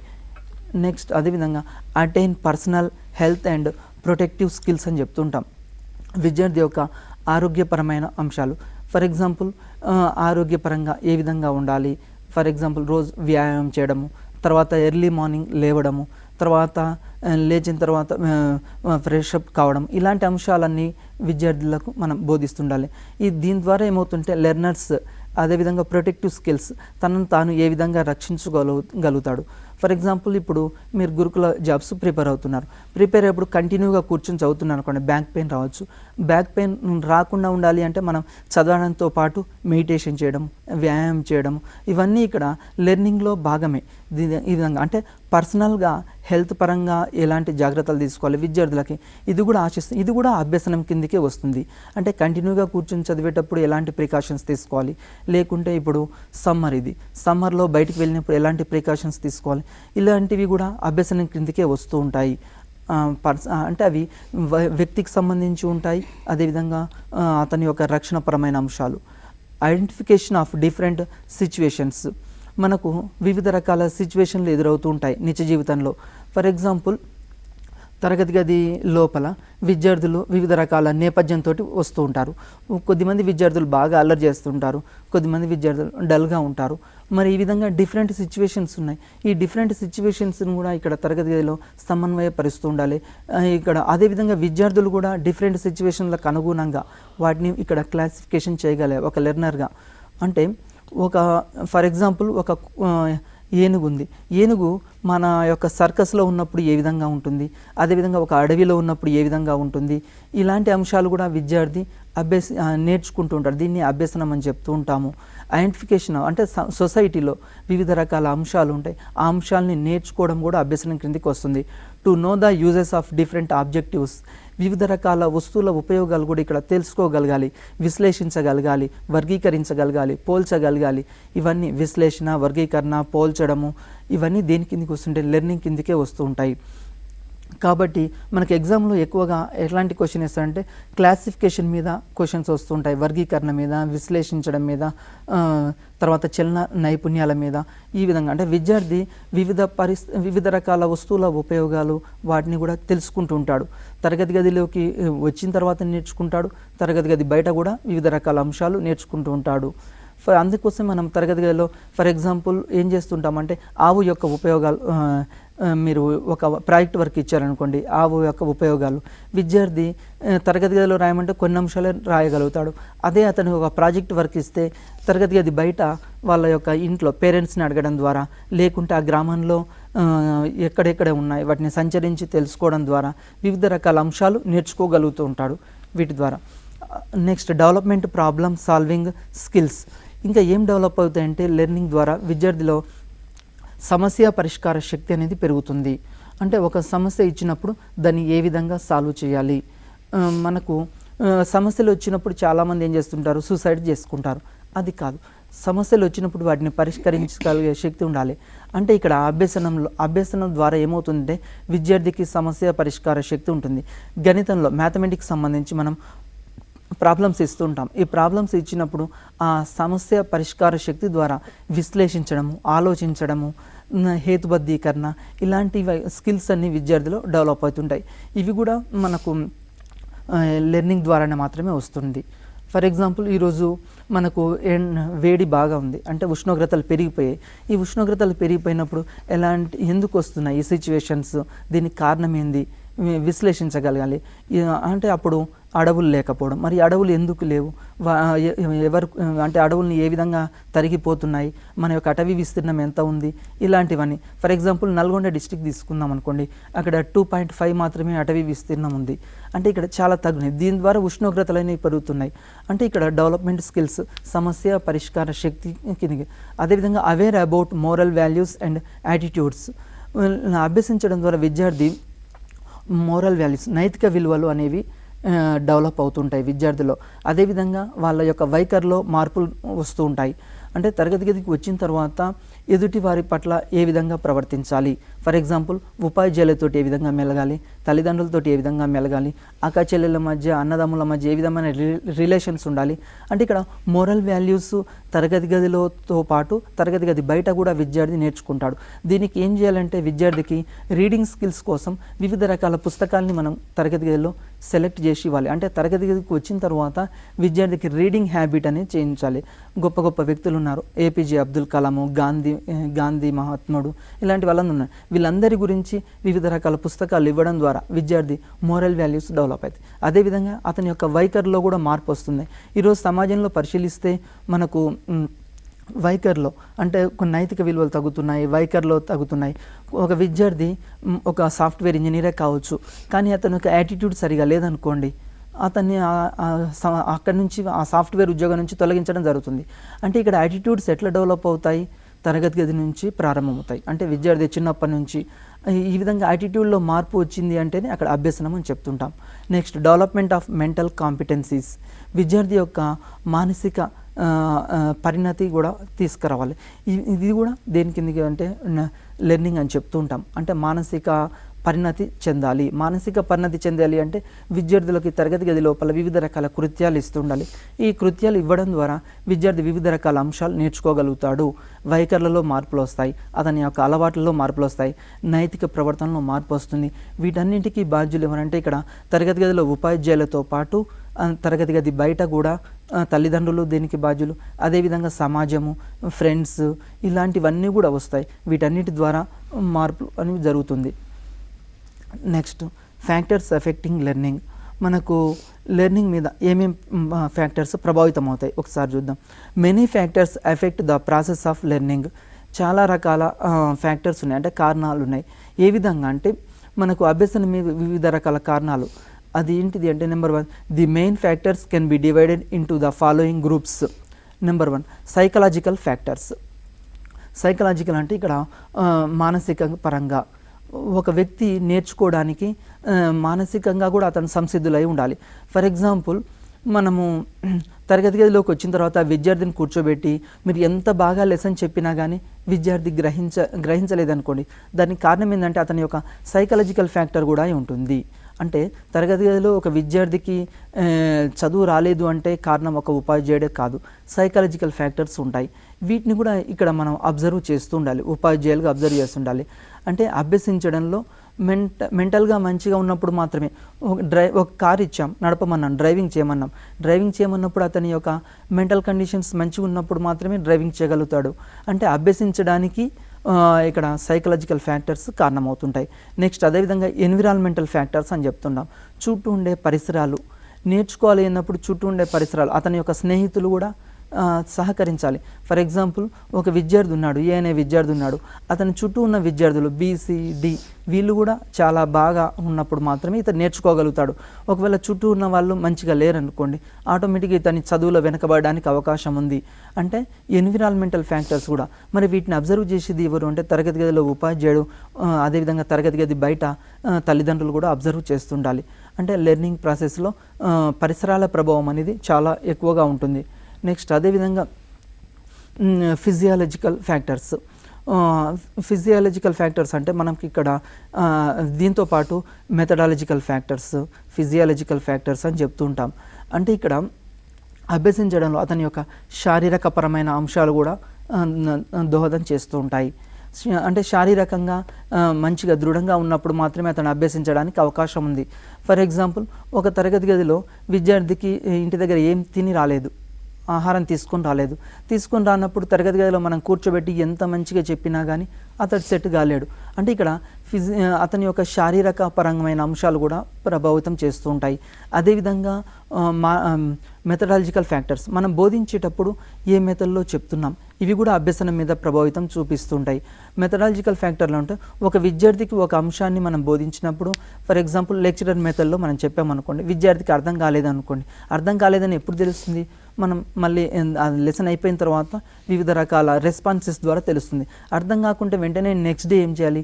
ఆ లెక్చరర్ మెథడ్ నుంచి మనం షిఫ్ట్ కావాలి ప్రాజెక్ట్ మెథడ్లోకో, లేకుంటే ప్రాబ్లమ్ సాల్వింగ్ మెథడ్లోకో, లేకుంటే ఇండక్టివ్ మెథడ్లోకో, డిడక్టివ్ మెథడ్లోకో, ఈ విధంగా షిఫ్ట్ అవ్వాలి. అంటే ఇక్కడ విద్యార్థి ఒక అంశాన్ని అభ్యసించేటప్పుడు వివిధ రకాల బోధనా పద్ధతులు కూడా ప్రభావితం చేస్తుంటాయి.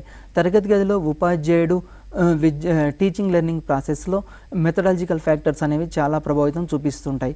కాబట్టి విద్యార్థులకి ఏ అంశం ఏ విధంగా అర్థమవుతుంది, మనం ఏ పద్ధతిలో బోధించాలి అన్నప్పుడు అక్కడ ఉపాధ్యాయుల మీద ఆధారపడి ఉంటుంది. అదేవిధంగా విద్యార్థుల యొక్క వాళ్ళ యొక్క స్టాండర్డ్ మీద కూడా ఆధారపడి ఉంటుంది. ప్రీవియస్ నాలెడ్జ్ని బట్టి అక్కడ మెథడ్స్ మనం చూజ్ చేసుకోవాల్సి ఉంటుంది. అంటే లెక్చరర్ మెథడ్ చూజ్ చేసుకోవాలా, డెమాన్స్ట్రేషన్ మెథడ్ చూజ్ చేసుకోవాలా, అక్కడ సబ్జెక్ట్ని బట్టి ఉంటుంది. అదేవిధంగా విద్యార్థుల యొక్క స్థాయిని బట్టి కూడా ఉంటుంది. నెక్స్ట్ అదేవిధంగా టాస్క్ ఫ్యాక్టర్స్, మనము తరగతి గదిలో వివిధ రకాల కృత్యాలు ఇవ్వాలి. ఈ కృత్యాలు ఇచ్చేటప్పుడు ఆ కృత్యాలకు సంబంధించిన అంశాలు అవి కూడా ప్రభావితం చూపిస్తూ ఉంటాయి. అది వైయక్తిక కృత్యాలు ఇస్తూ ఉంటాము, జట్టు కృత్యాలు ఇస్తూ ఉంటాము. కొన్ని అంశాలకు సంబంధించి విద్యార్థులకి మనం వ్యక్తిగత కృత్యాలు ఇవ్వవచ్చు. తరగతి గదిలో వ్యక్తిగత కృత్యాలు ఇచ్చినప్పుడు ఏ విధంగా సాల్వ్ చేస్తున్నాడు, ఇది కూడా లెర్నింగ్లో ప్రభావితం చూపిస్తుంటుంది. ఒకవేళ వ్యక్తిగత కృత్యాలు అతడు ఫెయిల్ అయ్యాడు అనుకోండి, మనం వెంటనే దాన్ని గ్రూప్ యాక్టివిటీస్ ఇవ్వాలి. గ్రూప్ యాక్టివిటీ ఇస్తే విద్యార్థి ఆ ప్రాబ్లమ్ని ఆ గ్రూప్లో సాల్వ్ చేయగలుగుతాడు. ఈ విధంగా అంటే మనకు ఆ టాస్క్ కూడా, కృత్యాలు కూడా ఇక్కడ ప్రభావితం చూపిస్తూ ఉంటాయి. విద్యార్థులకు ఇచ్చే కృత్యాలు మీద లెర్నింగ్ అనేది ఆధారపడి ఉంటుంది. మనం ఇచ్చేటప్పుడు కూడా తరగతి గదిలో నోన్ టు అన్నోన్ ఇవ్వాలి. అంటే విద్యార్థికి తెలిసిన అంశాలని తెలిసిన వాటి నుంచి తెలియని అంశాలకి పోవాలి. అదేవిధంగా ఈజీ టు హార్డ్కి వెళ్ళాలి. అంటే విద్యార్థులకు ఎప్పుడైనా తరగతిలోకి పోయిన తర్వాత ఉపాధ్యాయుని యొక్క లక్ష్యం ఏమి ఉండాలంటే విద్యార్థులు సులువుగా అభ్యసించడానికి మనం ప్రయత్నం చేయాలి. అందుకోసమే వాళ్ళకి ఈజీ టు హార్డ్ మెథడ్లో వెళ్తూ ఉండాలి. అంటే ఫస్ట్ సులువైన అంశాలు చెప్తూ ఉండాలి, తర్వాత స్థాయి పెరుగుతూ ఉంటే కఠిన అంశాలు జోడించాలి. ఈ విధంగా జోడిస్తే లెర్నింగ్ ప్రాసెస్ అనేది చాలా ఈజీగా జరుగుతూ ఉంటుంది. నెక్స్ట్ టీచింగ్ లెర్నింగ్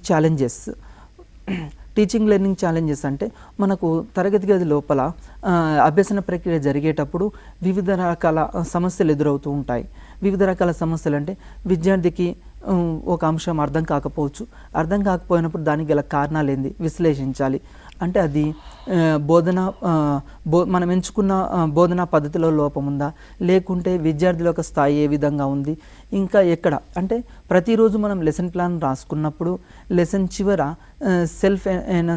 మనం అసెస్మెంట్ చేసుకోవాలి. ఉపాధ్యాయుడు స్వీయ మూల్యాంకనం చేసుకోకుంటే ఏమవుతుందంటే ఎక్కడ వైఫల్యం చెందారు, ఏ అంశాలు బాగా అర్థమైనాయి, ఏ అంశాలు అర్థం కాలేదు తెలియదు. కాబట్టి ఇక్కడ టీచింగ్ లెర్నింగ్ ప్రాసెస్లో వివిధ రకాల సమస్యలు ఎదురవుతూ ఉంటాయి. అంటే ఆ పద్ధతిలో బోధించినప్పుడు అర్థం కాకుంటే మన మెథడాలజీని చేంజ్ చేయాలి. ప్రీవియస్ ఎక్స్పీరియన్సెస్, విద్యార్థులకి ఆ అంశం పట్ల ఏమైనా జ్ఞానం ఉందా, దానికి సంబంధించి ఒకవేళ గత అనుభవాల ఆధారంగా మనం ఏం చేస్తున్నాం తరగతి గదిలో బోధించాలి. ఫర్ ఎగ్జాంపుల్ మనము ఈ ఒక టాపిక్ తీసుకున్నాం అనుకోండి, జంతువులకు సంబంధించిన ఆహారపు అలవాట్లు తీసుకున్నాం. విద్యార్థులు ఎక్కడ స్టార్ట్ చేయాలి అన్నప్పుడు విద్యార్థులకి అంతకుముందు వాళ్ళ చుట్టుపక్కల ఉన్న జంతువుల యొక్క ఆహారపు అలవాట్లు, నిత్యం వాళ్ళు చూసేవి వాళ్ళ ఇంట్లో ఉండే డాగ్, క్యాట్ ఇలాంటివి చూస్తుంటారు. అవి ఎలాంటి ఆహారపు అలవాట్లు ఎలాంటి ఆహారపు అలవాట్లు ఉన్నాయి అంటే నిత్యం పరిశీలిస్తూ ఉంటాడు. అంటే విద్యార్థి యొక్క ప్రీవియస్ ఎక్స్పీరియన్స్ని ఇక్కడ తీసుకొని దాని ఆధారంగా తరగతి గదిలో ముందుకు వెళ్తుంటే ఇది కూడా ఎఫెక్టివ్ టీచింగ్గా ఉంటుంది, లేకుంటే ఎఫెక్టివ్ టీచింగ్ అనిపించుకోదు. నెక్స్ట్ అదేవిధంగా సోషియో కల్చరల్ ఫ్యాక్టర్స్, సాంఘిక ఆర్థిక కారణాలు, సాంస్కృతిక కారణాలు కూడా ఇక్కడ ప్రభావం చూపిస్తూ ఉంటాయి. అంటే మనకు మన యొక్క ఇండియా అనేది భిన్నత్వంలో ఏకత్వం ఉంది. మన ఇండియాలో అనేక కులాలు, మతాలు, భాషలు ఉన్నాయి, అదేవిధంగా సంస్కృతులు ఉన్నాయి. ఫర్ ఎగ్జాంపుల్ ఇప్పుడు తెలంగాణ తీసుకున్నాం, మన తెలంగాణ యొక్క సంస్కృతి, ఆచారాల అలవాట్లు, అదేవిధంగా ఇక్కడ నుంచి ఆంధ్రాకి వెళ్ళామనుకోండి, అక్కడ ఉన్న సంస్కృతి, ఆచారపు అలవాట్లు తేడా ఉంటాయి. ఈ విధంగా తేడా ఉన్నప్పుడు సోషియో కల్చరల్ ఫ్యాక్టర్స్ని కూడా ఇక్కడ ప్రభావితం చేస్తూ ఉంటాయి. ఈ అంశాలన్నింటినీ కూడా ప్రభావితం చేస్తాయి. నెక్స్ట్ స్కిల్స్ రిక్వైర్డ్, మనకు విద్యార్థులకు ఏ అంశాలు ఎక్కడి వరకు నేర్పించాలి, బోధించాలి అన్నప్పుడు విద్యార్థుల యొక్క అంతకుముందు ఉన్న స్కిల్స్ని, వాళ్ళకి ఏ అంశాలు వస్తాయి, ఏ అంశాలు అవసరం లేదు, నైపుణ్యాలు ఎంతవరకు అంటే స్కిల్స్లో ఫర్ ఎగ్జాంపుల్ అతడికి డ్రాయింగ్, మనకు సైన్స్ లెసన్ తీసుకున్నాం, సైన్స్లో డ్రాయింగ్ వివిధ రకాల ప్రయోగాలు చేస్తుంటాడు, వాటికి సంబంధించిన బొమ్మలు గీచి భాగాలు గుర్తిస్తూ ఉంటాడు. అదేవిధంగా సోషల్లో కూడా అవుట్లైన్ మ్యాప్స్ గీస్తూ ఉంటాడు. ఈ విధంగా గీసేటప్పుడు అతని యొక్క స్కిల్స్ ఎంతవరకు అవసరం ఉన్నాయి, ఏంటిది ఉపాధ్యాయుడు ఇక్కడ అబ్జర్వ్ చేయాలి, ఇది కూడా ప్రభావితం చూపిస్తుంది. నెక్స్ట్ నాలెడ్జ్, అంటే దానికి సంబంధించిన విషయ పరిజ్ఞానం అనేది very very important.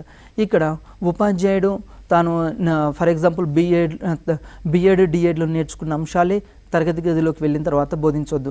For example మనకు జాబ్ వచ్చిన కొత్తలో బాగా చెప్పగలుగుతారు, మరి జాబ్ వచ్చిన ఒక 10 years 15 years అయిన తర్వాత కూడా మనం బీఈడీలో అప్పుడు చదివిన అంశాలే తీసుకొచ్చి 10-15 years బ్యాక్ అంశాలు మళ్ళీ విద్యార్థులు ఇక్కడ బోధిస్తే అది అర్థం కాదు. అంటే మెథడాలజీస్ చేంజ్ అవుతుంటాయి, రోజు అప్డేట్ అవుతుంటాయి. అంటే విద్యార్థులకి మనం గతంలో ఉన్న అంశాలని తో పాటు ప్రస్తుతం మారుతున్న పరిస్థితులకు అనుగుణంగా మన యొక్క నాలెడ్జ్ని కూడా డెవలప్ చేసుకోవాలి. ఉపాధ్యాయుడు అందుకోసమే నిరంతరం అభ్యసిస్తూ ఉండాలి. నిరంతరం అభ్యసించినప్పుడు మాత్రమే ఇక్కడ లెర్నింగ్ ప్రాసెస్ అనేది ఎఫెక్టివ్గా ఉంటుంది. అంటే మన యొక్క టీచింగ్ లెర్నింగ్ ప్రాసెస్ ఎలా ఉండాలి అంటే అప్డేట్ అవుతూ ఉండాలి. ఫర్ ఎగ్జాంపుల్ ఈరోజు జరిగిన సంఘటనలు నేషనల్ లెవెల్లో, ఇంటర్నేషనల్ లెవెల్లో మన సబ్జెక్ట్ కాంటెంట్కి అనుగుణంగా మనం మారుస్తూ ఉండాలి. మన బుక్లో ఉన్నది యాజ్ ఇట్ ఈజ్గా చెప్పాలి అంటే బుక్లో ఉన్నది చెప్పాలి, దాంతోపాటు మారుతున్న పరిస్థితులకు అనుగుణంగా మార్పులు వస్తూ ఉండాలి. నెక్స్ట్ అదేవిధంగా యాప్టిట్యూడ్, అంటే విద్యార్థుల యొక్క సామర్థ్యాల మీద, వైఖరుల మీద వాళ్ళకున్న సహజ సామర్థ్యాలు ఉంటాయి. ఫర్ ఎగ్జాంపుల్ ఒక్కొక్క విద్యార్థికి ఒక్కొక్క రకమైన సహజ సామర్థ్యాలు ఉంటాయి. అంటే పుట్టుకతోనే వస్తాయి, అంటే జన్మించడంతో వస్తాయి సహజ సామర్థ్యాలు అనేవి న్యాచురల్గా జరుగుతుంటాయి. మరి ఒక విద్యార్థికి చదువు బాగా, మ్యాథ్స్లో బాగా మార్క్స్ వస్తాయి, మరి ఇంకొక విద్యార్థికి రావు. అలాంటి విద్యార్థులు అతని యొక్క వైఖరి ఏంది, అతని యొక్క ఏంటి అన్నప్పుడు ఉపాధ్యాయుడు ఇక్కడ ఆలోచిస్తూ ఉండాలి, ఆలోచించి దానికి అనుగుణంగా మనం బోధిస్తూ ఉండాలి. నెక్స్ట్ అదేవిధంగా మెచ్యూరిటీ, అంటే పరిపక్వత అని చెప్తుంటాం. పరిపక్వత అంటే ఒక విద్యార్థి యొక్క తరగతి గదిలోకి వచ్చిన తర్వాత అతనికి మెంటల్గా అంటే మెంటల్గా ప్రిపేర్ అయ్యాడా కాలేదా, మెచ్యూరిటీ అయ్యాడా కాలేదా చూడాలి. ఫర్ ఎగ్జాంపుల్ 5th క్లాస్ మనకు 5 years బేబీ ఉన్నాడు, క్లాస్కి వచ్చినప్పుడు మాట్లాడగలుగుతున్నాడా లేవట్లేదా, మెచ్యూరిటీ ఉండాలి. ఫర్ ఎగ్జాంపుల్ మెచ్యూరిటీ లేని విద్యార్థికి ఒక సైకిల్ ఇచ్చాం, తొక్కమంటే ఏం చేస్తాడు, అతను తొక్కలేడు. కారణం మనం ఎంత నేర్పినా కానీ, మనం ఎంత మంచి టీచర్ అయినా కానీ అతనికి సైకిల్ నేర్పలేము. సైకిల్ ఎందుకు నేర్పలేము, అతడి యొక్క శారీరక ఎదుగుదల కూడా అక్కడ సహకరిస్తుంది. అంటే సైకిల్ ఎప్పుడు నేర్చుకోవాలి అన్నప్పుడు అతని యొక్క శారీరక దాన్ని బట్టి ఉంటుంది, అదేవిధంగా మెచ్యూరిటీని బట్టి ఉంటుంది. మానసిక ప్రవర్తన, శారీరక ప్రవర్తన ఇవన్నీ డెవలప్ అయినప్పుడు మాత్రమే జరుగుతుంటుంది లెర్నింగ్ ప్రాసెస్లో. నెక్స్ట్ సెల్ఫ్ కాన్సెప్ట్, నెక్స్ట్ అదేవిధంగా సెల్ఫ్ కాన్ఫిడెన్స్ కూడా. అంటే మనకి ఇక్కడ విద్యార్థులకి స్వతహాగా ఆ యొక్క అంశాలపైన తన పట్ల తాను ఇక్కడ సెల్ఫ్ కాన్ఫిడెన్స్ ఉండాలి. అదేవిధంగా పర్సనల్ బిలీవ్స్, అతనికి కొన్ని అభిప్రాయాలు ఉంటాయి కొన్ని విషయాల మీద. అంటే ఉపాధ్యాయులకి ఒక అంశాన్ని బోధించేటప్పుడు అతని యొక్క పర్సనల్ అభిప్రాయాలు కూడా ఉంటాయి. వాటన్నిటినీ విద్యార్థుల మీద రుద్దొద్దు. For example India Pakistan relations ఉన్నాయి. ఈ రిలేషన్స్లో మన యొక్క వ్యక్తిగత అభిప్రాయాలు వాటి మీద విద్యార్థుల మీద రుద్దకూడదు. అంటే విద్యార్థుల మీద ఎట్లా మనకు ఈ అంశాలు అంటే మనకు వ్యక్తిగతంగా ఉన్న అభిప్రాయాల్ని బ్యాలెన్స్ చేస్తూ ఉండాలి. తరగతి గదిలో బ్యాలెన్స్ చేస్తూ వాటిని తరగతి గది సిలబస్కి అనుగుణంగా కరికులంకి అనుగుణంగా ఇక్కడ మార్పులు తెస్తూ ఉండాలి. నెక్స్ట్ అదేవిధంగా స్కిల్స్ అండ్ ట్రైనింగ్ రిసీవ్డ్, మనకు వివిధ రకాల స్కిల్స్ ఉంటాయి. ఈ స్కిల్స్ తర్వాత ట్రైనింగ్ రిసీవ్డ్, మనం కూడా తరగతి గదిలోకి వచ్చిన తర్వాత మన యొక్క వృత్యంతర శిక్షణలు ఉంటాయి. ఈ వృత్యంతర శిక్షణలు మారుస్తూ ఉండాలి. వృత్యంతర శిక్షణ అంటే మనకు ట్రైనింగ్ ప్రోగ్రామ్స్ అనేవి నిరంతరం జరుగుతూ ఉంటాయి. నిరంతరం లేకుంటే అప్డేట్ కాలేడు. ఫర్ ఎగ్జాంపుల్ వృత్యంతర శిక్షణ అనేది కంటిన్యూగా ఉండాలి. అది అంటే పరిస్థితులకు అనుగుణంగా మనకు మారుతున్న పరిస్థితులకు అనుగుణంగా ఉపాధ్యాయులకు ఇక్కడ ట్రైనింగ్స్ ఇస్తూ ఉంటారు. దీనికి అనుగుణంగా తరగతి గదిలో బోధన అనేది జరుగుతూ ఉంటుంది. అయితే ఇప్పటివరకు మనం చెప్పుకున్న అంశాల గురించి ప్రీవియస్ క్వశ్చన్ పేపర్లో ఎలాంటి క్వశ్చన్స్ వచ్చాయి, ఇప్పుడు గురుకుల విద్యార్థులకు ఎలాంటి క్వశ్చన్స్ వచ్చే అవకాశం ఉంది? ప్రీవియస్ బిట్స్ ఒకసారి చూద్దాం madam. A teacher should have knowledge of latest development in his her subject area and over his her subject content in order to making teaching effective. B. Impress his her students. C. Impress the head of the institution. Gain immediate recognition amongst peers. అంటే ఇక్కడ విద్యార్థికి సంబంధించి ఇక్కడ teacher ఎలాంటి నాలెడ్జ్ని వస్తున్న మార్పులు ఏంటివి ఇంతకుముందే మనం చూసాం. మన ఈ మార్పులు అనేవి అంటే మన తరగతి గదిలోకి వచ్చిన తర్వాత మన టీచింగ్ లెర్నింగ్ ప్రాసెస్ అనేది ఎఫెక్టివ్గా ఉండాలి అంటే మన యొక్క సబ్జెక్ట్ కాంటెంట్ అనేది నిరంతరం మార్చుకుంటూ ఉండాలి. అంటే పరిస్థితులకు అనుగుణంగా మారుస్తూ ఉండాలి. అప్పుడు మాత్రమే టీచింగ్ ఎఫెక్టివ్గా ఉంటుంది. లేకుంటే సబ్జెక్టు ఎప్పటిదో పాత కాలంలోది మనం చదువుకున్నప్పటిదే మళ్ళీ ఇప్పుడు ప్రజెంట్ తరగతి గదిలో నేను చెప్తాను అంటే బుక్లో ఏదుందో అదే యాజ్ ఇట్ ఈస్గా చెప్తాము అంటే అది జరగదు. అంటే టీచింగ్ లెర్నింగ్ ప్రాసెస్ ఎఫెక్టివ్గా ఉండాలి అంటే ఇక్కడ మన యొక్క కాంటెంట్లో కూడా మార్పులు వస్తుండాలి. అంటే ప్రస్తుతం జరుగుతున్న వాటిని మారుస్తూ ఉండాలి. అంటే బుక్లో ఉన్నది యాజ్ ఇట్ ఈస్గా చెప్పాలంటే బుక్కులు చెప్తూ మారుతున్న వాటిని కూడా చెప్పాలి. అప్పుడు మాత్రం అంటే మనం ఇక్కడ బోధన అనేది ఎవరిని ఈ కాంటెంట్ అనేది దేనికంటే మన యొక్క టీచింగ్ లెర్నింగ్ ప్రాసెస్ని ఎఫెక్టివ్ చేయడానికి అనుకూలంగా ఉంది. నెక్స్ట్ ఇంకోటి learning can be defined as a inculcation of knowledge, B modification in behaviour and thinking, C personality enhancement, D acquisition of new skills. ఇక్కడ అభ్యసన అంటే ఏంది నిర్వచించమంటున్నాడు. అభ్యసన అంటే మనం ఇంతకుముందే చెప్పాము ప్రవర్తనలో మార్పు అన్నాము. ఈ ప్రవర్తనలో మార్పు ఆలోచనలో మార్పు ఎట్లా ఉండాలి అంటే పర్మనెంట్గా ఉండాలి. పర్మనెంట్ బిహేవియర్ చేంజెస్, మార్పు అనేది నిరంతరం జరుగుతూ ఉంటుంది. ఇది కంటిన్యూస్గా ఒక దగ్గర మాత్రమే జరగదు. ఇది ప్రవర్తనలో మార్పు తీసుకురావాలి. మార్పు అనేది శాశ్వతంగా ఉండాలి. ఫర్ ఎగ్జాంపుల్ ఇప్పుడు రబ్బర్ ఉంది, దాన్ని ఇట్లా గుంజామనుకోండి, గుంజితే ఏమైంది వదిలేస్తే మళ్ళీ అది దగ్గరికి వస్తుంది. అట్లా ఉండకూడదు. మన ప్రవర్తన మార్పు ఎలా ఉండాలంటే శాశ్వతంగా ఉన్నప్పుడు మాత్రమే దాన్ని మాత్రమే మోడిఫికేషన్ బిహేవియర్ అండ్ థింకింగ్ మాత్రమే ఇక్కడ లెర్నింగ్గా తీసుకుంటాము. Next preparing teachers ability to understand learning behaviour of students is a part of A philosophy of education, B psychology of education, C sociology of education, D politics of education. అంటే విద్యార్థులకు సంబంధించిన అంశాలు ఏ విధంగా నేర్చుకుంటుంటారు, విద్యార్థి యొక్క ప్రవర్తన ఎట్లా ఉంది, విద్యార్థులకు ఏ విధంగా బోధించాలి, విద్యార్థులకు ఏ విధంగా బోధిస్తే సులువుగా అర్థమవుతుంది, మన టీచింగ్ లెర్నింగ్ ప్రాసెస్లో ఉన్న మెథడాలజీ ఏంటిది, ఇదన్నీ ఎవరికి తెలిసి ఉండాలంటే ఉపాధ్యాయులకు తెలిసి ఉండాలి. ఇది ఎక్కడ నేర్చుకోగలుగుతాడు అంటే సైకాలజీ ఆఫ్ ఎడ్యుకేషన్లో మాత్రమే నేర్చుకోగలుగుతాడు. అందుకోసమే బిఎడ్ డిఎడ్లో మనకు సైకాలజీ ఆఫ్ ఎడ్యుకేషన్ అనేది సపరేట్గా ఉన్నది. ఈ అంశాలు ఇక్కడ బోధిస్తున్నాడు. అంటే విద్యార్థులకు సంబంధించిన అంశాలు లెర్నింగ్ బిహేవియరు, అభ్యసనంలో మార్పులు, ప్రవర్తనలో మార్పులు, వైయక్తిక భేదాలు ఇవన్నీ ఎక్కడ నేర్చుకోగలుగుతాం అంటే సైకాలజీ ఆఫ్ ఎడ్యుకేషన్లో నేర్చుకోగలుగుతాం.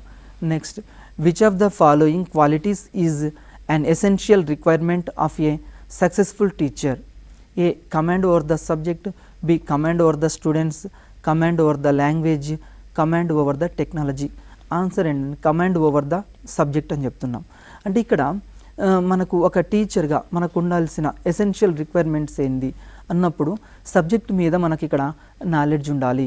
అంటే తరగతి గదిలోకి పోయిన తర్వాత స్టూడెంట్స్ మీద అజమాయిషీ చేస్తే ఒక బెస్ట్ టీచర్ కాదు.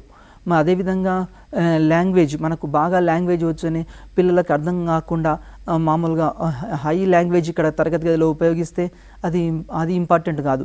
తరగతి గదిలోకి వెళ్ళి foreign English, Britain American English use చేసినంత మాత్రాన విద్యార్థులకు అది ముఖ్యం కాదు. ఇక్కడ మనకు విద్యార్థులకి అర్థమయ్యేటట్లు మన యొక్క అల్టిమేట్ ఏమిందంటే విద్యార్థులకి మనం సమాచారాన్ని అందించగలగాలి.